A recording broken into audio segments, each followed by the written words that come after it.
Middag almal, ja, laat ons bietjie gesels oor hierdie krisis oor die Amerikaanse konsulaat in Johannesburg.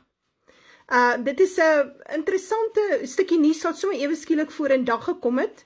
Nog 'n krisis wat tussen die FSA en die Suid-Afrikaanse regering besig is om te ontwikkel.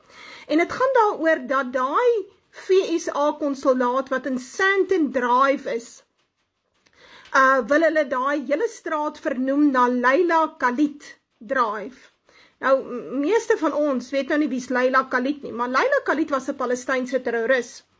Nou ja, ek is baie teen die volksmoord wat op die Palestyne uitgevoer word in Gaza, en ek het my al daaroor uitgespreek. Die Jode is besig met volksmoord, en ons moet dit glad nie misverstaan nie. En dit word op hierdie stadium goedgekeur deur die FSA, Brittanje en 'n deel van Europa. Nou ja, maar ek is ook gekant teen terrorisme. Enige vorm van terreur.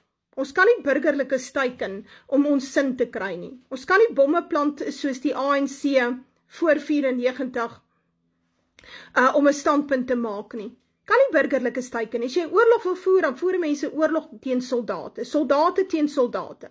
Dit is hoe dit werk. Kan nie vrouens en kinders en babas en ou mense teiken nie. Reg. Nou Leila Khalid was betrokke by die kaping van vliegtuie.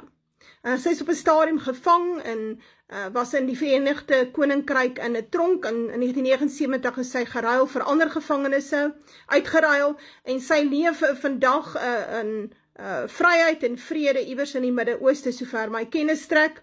Nou ja, so die ANC het besluit om haar naam te sit op daai Sandton Drive. En die FSA konsulaat wil dit nie hê nie, want dan moet hulle dit natuurlik op hulle briefhoof sit. So hulle moet 'n Palestynse terroris op hulle briefhoof sit. Nou ons weet daar's 'n baie sterk Joodse lobby wat die FSA regering beheer. So dit is iets wat hulle absoluut in die bors stuit. En ek het nou die dag geluister na Jill Pollock, wat heel moontlik ons ambassadeur, die FSA se ambassadeur sal word in Suid-Afrika. Daar's 'n baie goeie kans. Hy het gepraat op BizNews, toe sê hy, in so 'n geval sal die FSA konsulaat hulle deure sluit. Dit wil sê, as jy dan in Johannesburg iets wil doen, 'n visum of wat ook al te doen met die FSA, sal jy Pretoria toe ry om dit by hulle hoofkantoor, hierdie groot FSA ambassade in Pretoria straat te kom doen. So hulle sal eenvoudig hulle besigheid toemaak in Johannesburg. Nou my persoonlike opinie is dat dit definitief gaan gebeur. Hierdie regering is daarop uit om die FSA uit te lok, vir watter rede ook al weet 'n mens nou nie, en of dit is van stupidheid, die weet 'n mens ook nou nie, en of die Satan nou maar net baie lustig is. Hoe dit ook al sy, ek vermoed baie sterk dat in die volgende aantal weke gaan ons sien dat daai konsulaat sy deure sluit. Hulle gaan daai naam verander na Leila Khalid Drive, en dan moet 'n ou jou besigheid doen by die FSA ambassade hier in Pretoria straat. En dit sluit aan by 'n droom wat ek gehad het, ek dink op 12 November 2018. En ek het nog nooit daaroor gepraat nie, want ek het nie verstaan van pas dit in nie. Ek kon nie verstaan, hoekom sien ek dit nie? Maar ek sien dat daar 'n terreuraanval is op die Amerikaanse ambassade in Pretoria straat. En dit maak vir my baie sin.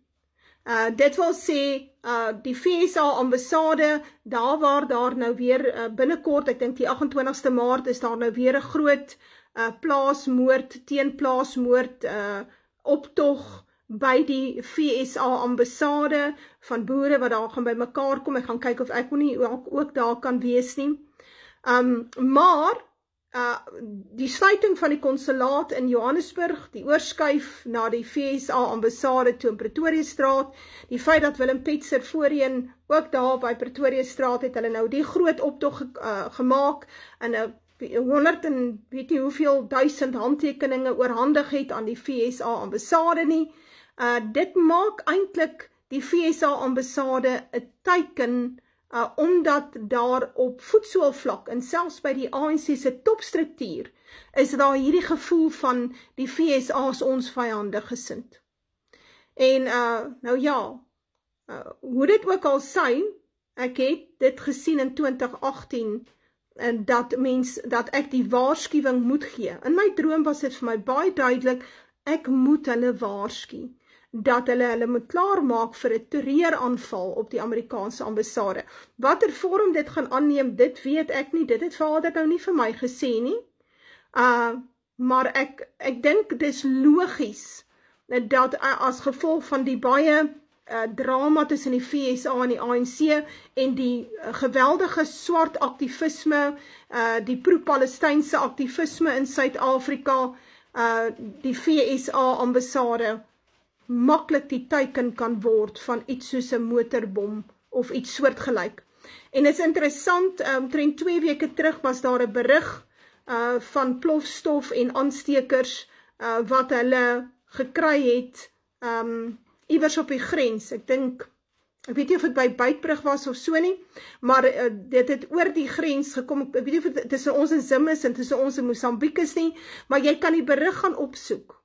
Daar het plofstof, het hulle op afgekom wat hulle van plan was om oor die grens te bring. So, daar is 'n plan om Suid-Afrika onder andere te destabiliseer. Daar's 'n plan om 'n staatsgreep uit te voer om van Cyril Ramaphosa en Key ontslae te raak. Daar is geweldige ongelukkigheid op swart voetsoolvlak en dit sal vererger indien die situasie, die geldelike ekonomiese situasie van Suid-Afrika verder versleg.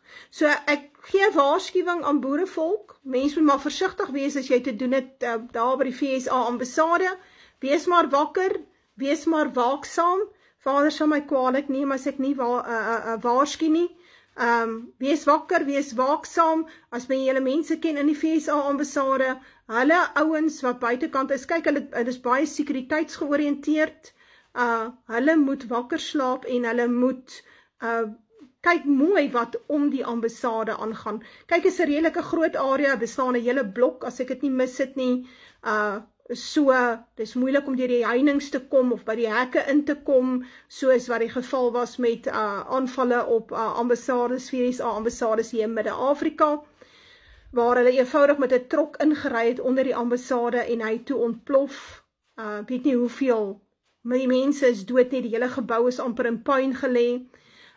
So ek dink dit is baie moeiliker by die FSA ambassade in Pretoria, maar daardie ouens moet nog steeds wakker wees. Mense wat gaan vir refugee status, wat gaan vir onderhoude, wees wakker, want daar is 'n geweldige woede onder die swartes in Suid-Afrika oor die FSA se betrokkenheid by die situasie in Suid-Afrika. Ek sê maar net, moet nou nie die boodskappers skiet nie, né?